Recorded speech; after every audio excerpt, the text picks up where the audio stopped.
Howdy y'all, it's Chris with Show Up Fitness, favorite trainer of the belt buckle. Just take in the belt buckle. You know, we want to change the fitness industry, but my big picture is to get a belt buckle in every gym out there. Until then, if you want to become a trainer, San Diego, December is our next class.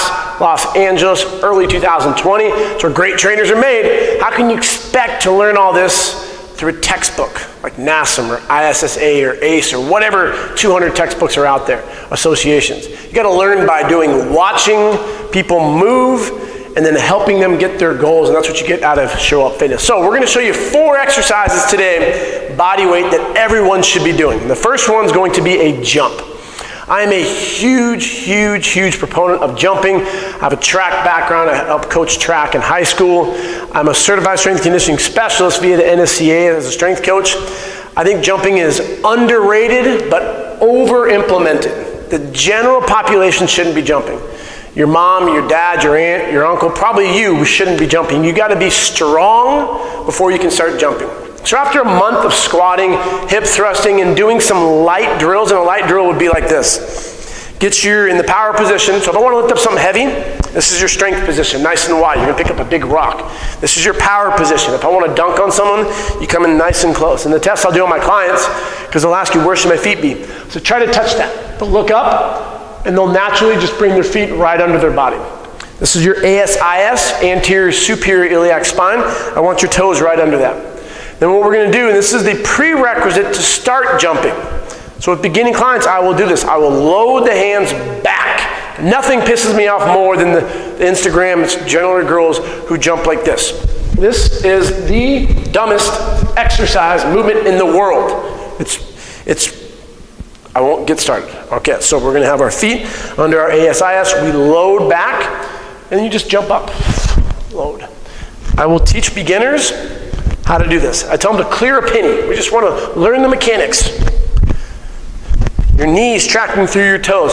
Too many times we get into explosive jumping, and this is going to be slow-mo, but you get this. You get the dynamic knee valgus on one leg or two. So once you've owned the mechanics and you're strong for a good month, start jumping. Load quick, 4th of a jump, 5th of a squat, sorry.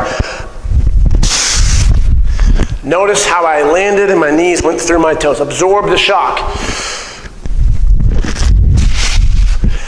5, 10 reps, max, wait 3 minutes and repeat. A progression. Jump into one leg. Take the shock in. Notice how my knee didn't crumble. Start here for sets of 5 to 10, bilateral into bilateral.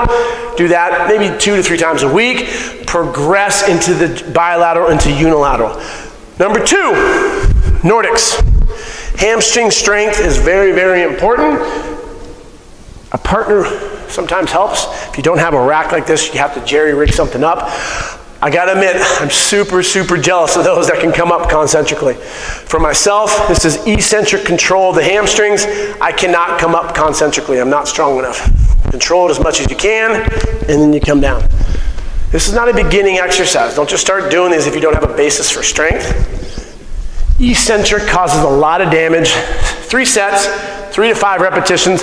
Here's how I coach it up. For someone I've been training for a month, I will show them the Nordic, and the first thing I do is set this position up, and I tell them, you cannot hurt yourself. This is 100% fail-proof. By that, what I mean is, if anything feels off, worst case scenario, push your butt back, put your hands down. So if you're coming down and you feel something like in your hand, just something feels off, just put your hands down. You cannot hurt yourself. Do not push through that. That's how you could get injured. We had a client who blew out both ACLs. At the end of a workout, a 60-minute workout, her trainer had her do 4 sets of 15 Nordics.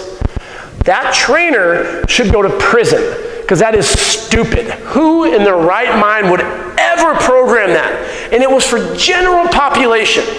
That's why we have internships, to educate individuals that if you are doing that, you are the individuals that are giving us a bad name. That is idiotic. Number 1, the jumps. Type 2 recruitment. As we age, sarcopenia kicks in, dynapenia kicks in. We're not able to recruit those big, powerful muscle fibers, so jumping will recruit those if it's maximally under 10 reps, resting 3 minutes. Number 2, the Nordic hamstring. Great for the hammies. Number 3, and probably my favorite, and you're not doing it. Bros specifically, do these more. Obviously, this is more advanced, so don't start doing it, but Rocky would be proud. It's the one-arm push-up. And it's the eccentric aspect. So if you can't, you're gonna go nice and wide, tripod. If you can't go all the way down, and come up, woo, woo. If you can't do that, that's all right. Just work on the eccentrics.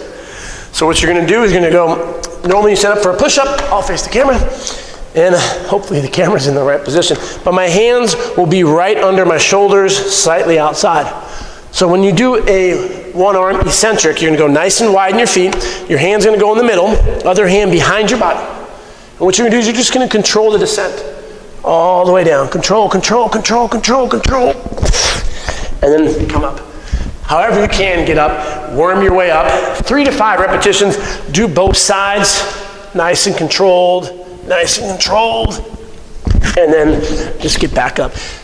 You will get a soreness across your body that you've never experienced before because your stabilizers, the amount of force when you're coming down unilaterally, deep, your diaphragm, deep, external, internal intercostals, your obliques, external, internal obliques, they just get torn up.